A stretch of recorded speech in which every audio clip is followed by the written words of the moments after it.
Hello friends, मैं मोहन स्वागत करता हूं आप लोगों को और अपना प्यारा YouTube channel English practice with Mohan. Friends, 2 दिनों से मैं वीडियो अपलोड नहीं किया हूं क्योंकि मेरा भी एग्ज़ाम था पार्ट 2 का, इसलिए मैं वीडियो नहीं डाल पाया। तो आज से रेगुलर वीडियो आएगा, जो कि हम पढ़ रहे थे सेंटेंस के बारे में। सेंटेंस क्या होता है? कोई भी सेंटेंस 3 भागों से मिलके बना होता है, मुख्य 3 भागों से, सब्जेक्ट, वर्ब और ऑब्जेक्ट। तो सब्जेक्ट के बारे में हम लोग सीख चुके हैं, सब्जेक्ट क्या होते हैं, कैसे होते हैं। तो वर्ब के बारे में भी हम लोग सीख चुके हैं, पढ़ चुके हैं। अब हम आज स्टार्ट कर रहे हैं ऑब्जेक्ट। ऑब्जेक्ट को पढ़ने के बाद हम नेक्स्ट क्लास से वही टॉपिक वाइज पढ़ेंगे, जो कि स्पीकिंग में काम आएगा। आप लोग भी मेरे साथ पढ़िएगा। तो हम आज स्टार्ट करते हैं object. O B J C object, JECT object.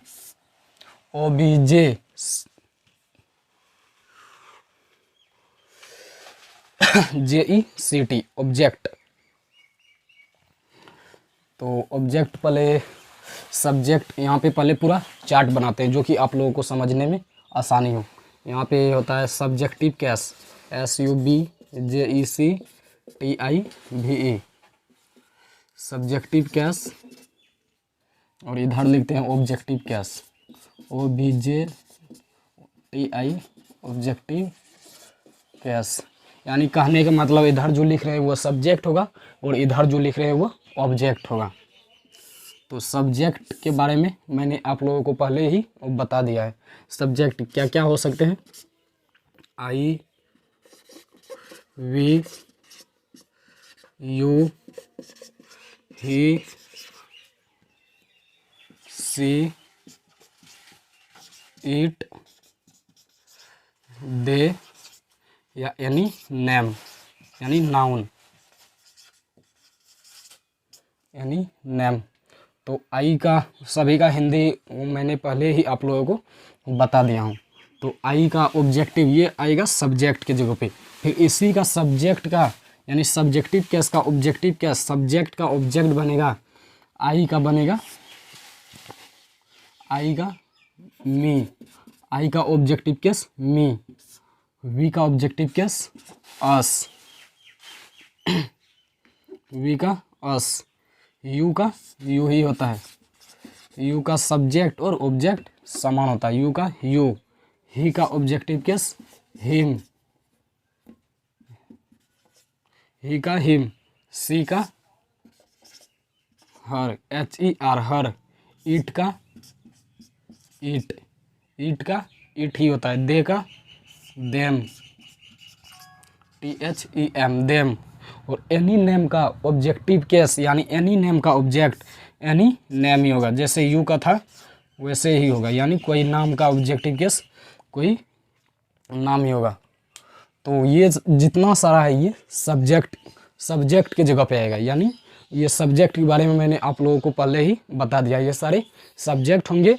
और आई का ऑब्जेक्टिव केस, जैसे मैं बोलूँगा वह मुझे जानता है, आई नो मी, वह मुझे, वह क्या हुआ, वह बोले तो वह का हिंदी होता है वह मुझे जानता है, ही नोज मी, वह मुझे जानता है। मैं राधा को जानता हूँ, तो मैं राधा को जानता हूँ, आई नो राधा। तो यहाँ राधा क्या है, कोई नाम है। जो ऑब्जेक्ट यानी वर्ब और प्रीपोजिशन के बाद हमेशा ऑब्जेक्ट आता है, वर्ब और प्रीपोजिशन से पहले हमेशा सब्जेक्ट आता है।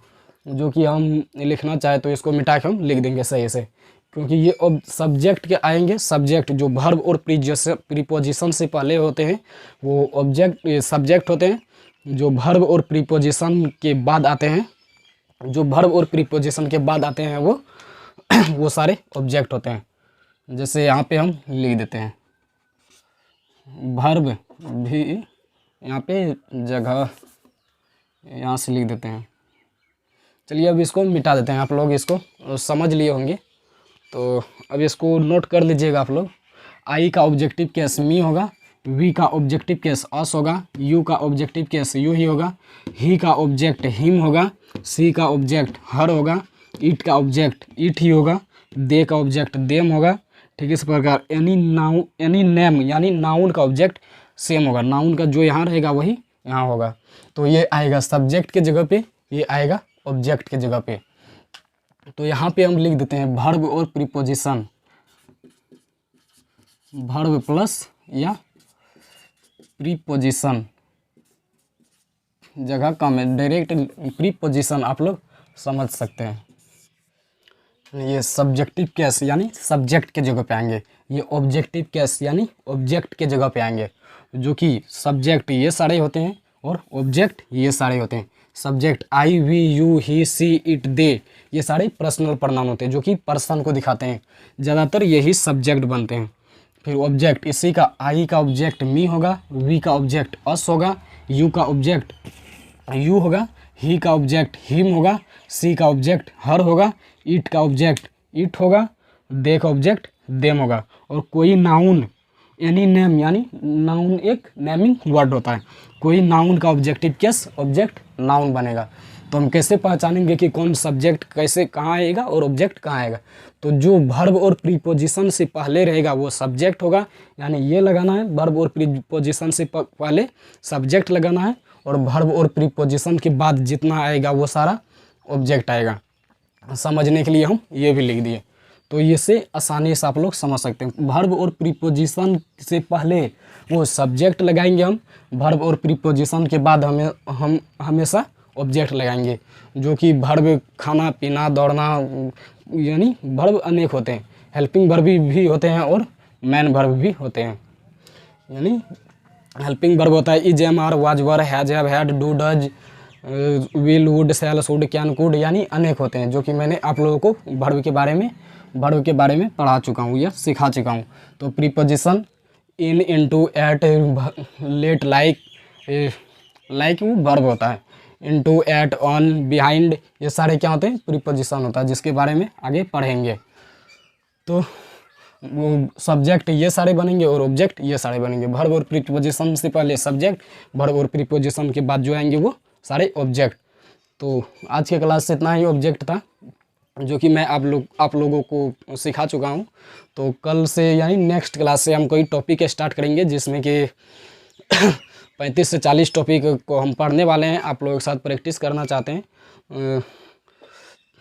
अगर आप लोगों को मेरा ये वीडियो अच्छा लगता है तो please subscribe and share and like ज़रूर कीजिएगा और कमेंट ज़रूर कीजिएगा। नेक्स्ट क्लास से हम लाएंगे कोई टॉपिक जो कि आप लोगों को बेहतर समझ में आएगा, हम समझाने का कोशिश करेंगे। मैं सारा कॉन्सेप्ट जानता हूँ, मगर मैं प्रैक्टिस नहीं किया हूँ, तो मैं भी अभी थोड़ा बहुत इंग्लिश बोल पाता हूँ, नहीं तो नहीं बोल पाता हूँ ज़्यादातर। तो आप लोगों के साथ हम सब मिल के प्रैक्टिस करेंगे, अपने सीखेंगे, क्योंकि आप लोगों को इतना सारा जानकारी काफ़ी है, बेसिक नॉलेज आप लोगों को अब सारा हो गया है। तो हम नेक्स्ट क्लास से अब सेंटेंस बनाना सीखेंगे। आप लोग भी मुझे सिखाइएगा कमेंट के ज़रिए, मैं भी आप लोगों को सिखाने का कोशिश करूँगा। तो अब मिलते हैं नेक्स्ट क्लास में। जय हिंद, जय भारत।